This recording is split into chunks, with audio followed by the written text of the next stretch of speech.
All right, guys, well, we've moved right along to week 11 in the tin whistle. And so we are going to begin this class the way we begin all the other classes, to say that the purpose of this unit is that we would sing, play, understand, and enjoy God's gift of music.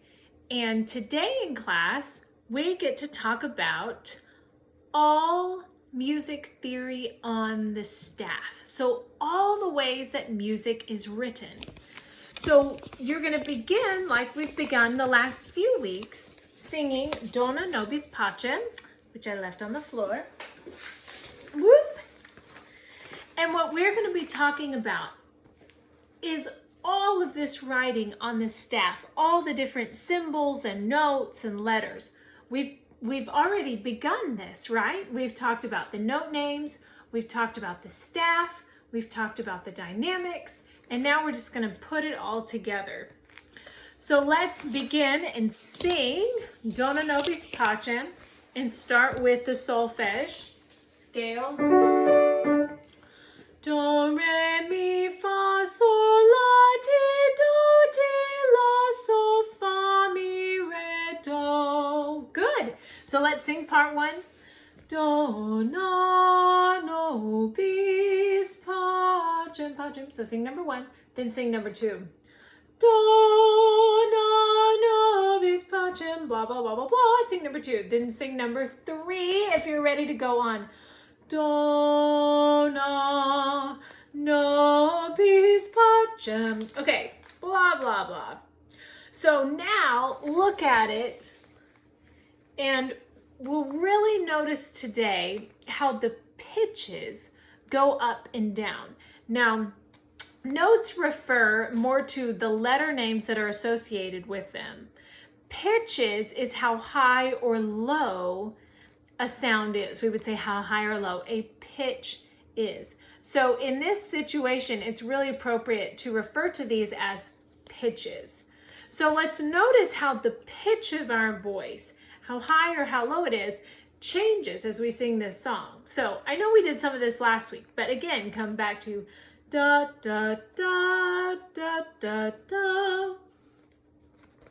So then you can say, you know, the people who were organizing music wanted a very precise way that they could determine the pitch that someone would sing. You know, they didn't want you to just go,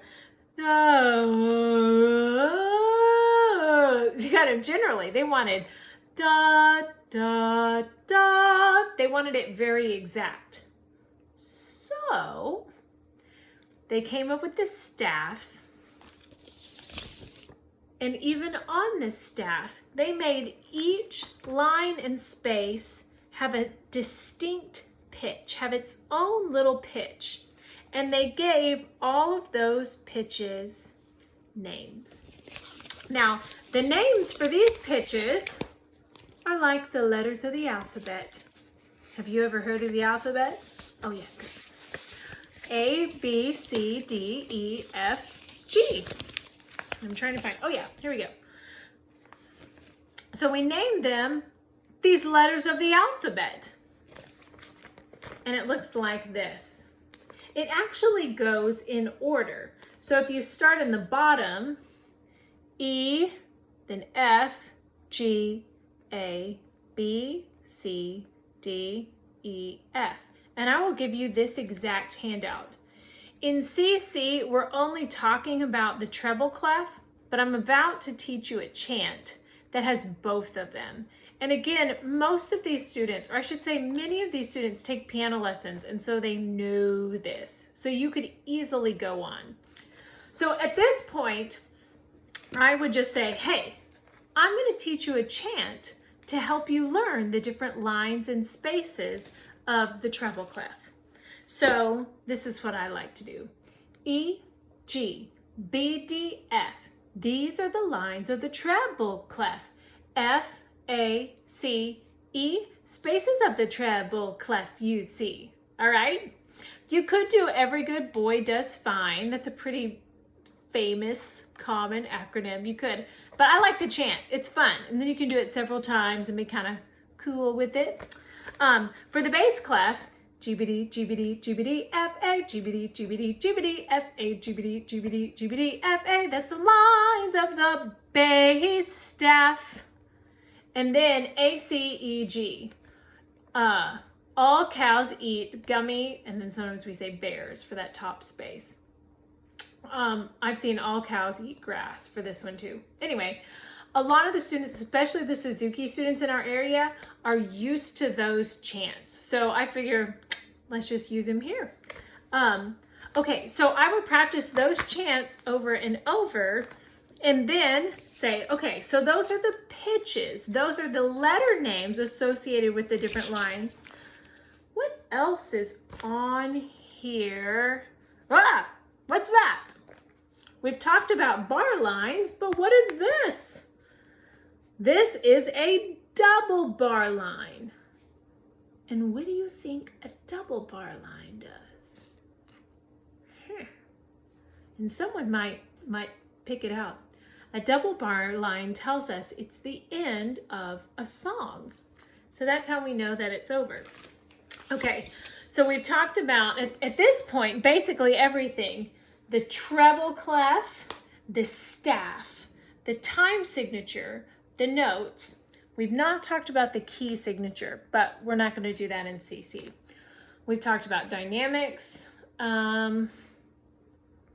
So pitches, let's see, what else were we going to say? Okay, and then the last thing that we're going to talk about is we're going to come back to that solfege and say, you know guys, when we've been singing do, re, mi, fa, sol, la, ti, do, do you know what we're singing?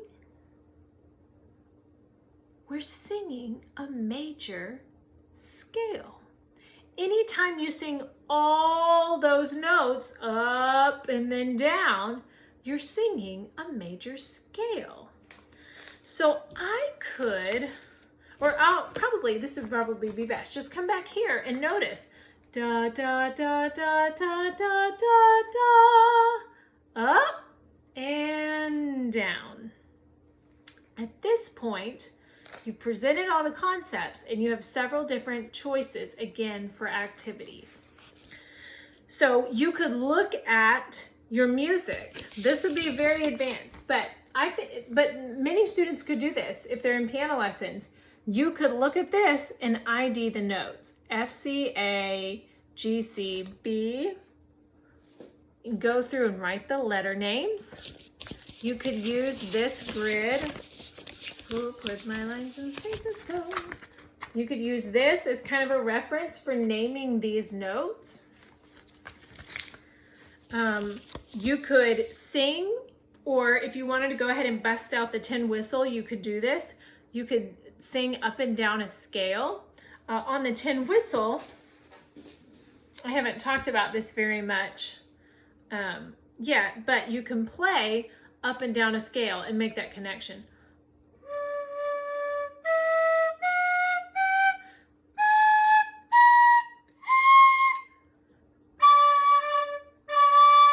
You get the idea. So you could even have some of your people play and then some sing do, re, mi, fa, sol, la, ti, do. You could do that. But playing up and down a scale. Of course, in the CC guide, there is that handout that shows how to play up and down a scale. And if that is appealing, go for it. You could also write a scale going up and down.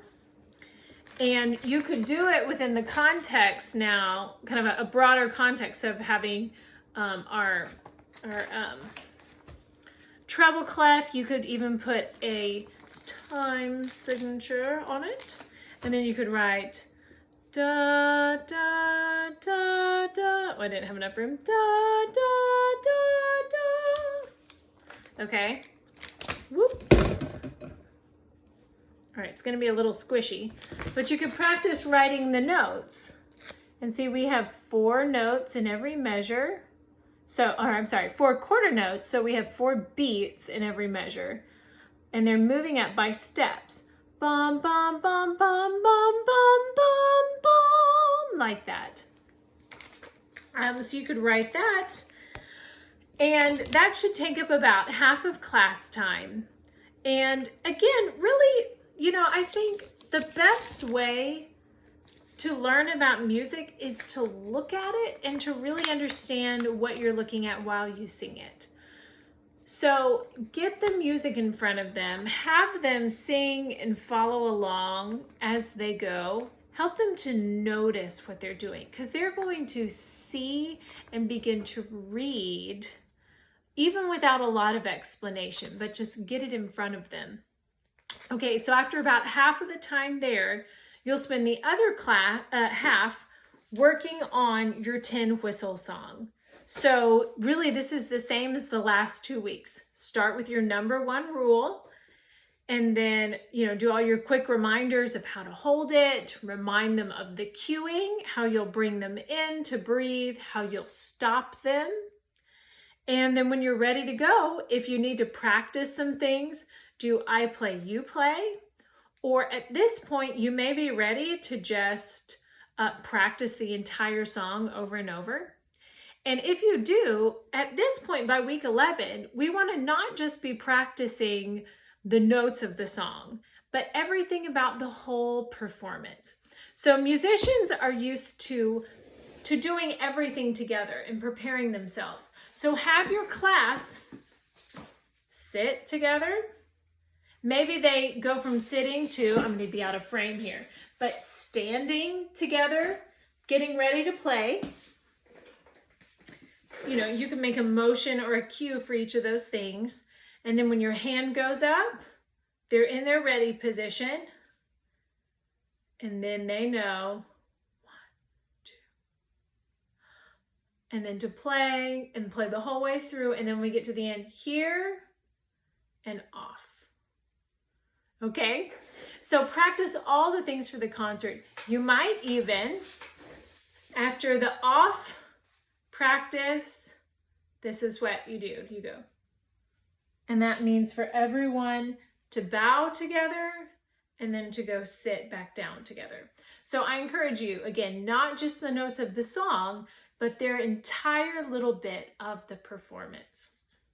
Now, at this point, let me go back and just kind of stay here on week 11 a little bit. So we practiced the class song, and then at the end, just as in any other class, you're going to summarize what you did. Today we learned about the notes, the pitches, the letter names that go on the scale, and we practiced our cycle song. And we again just saw more evidence for God's creativity and God's organization in music. What if God had made all the pitches the same? What if we just had one note for music? Imagine what the world would sound like. It would be kind of boring, right? So again, God has given us different pitches so that we can enjoy music. It's kind of cool. It's like, thanks. So that's the end of week 11.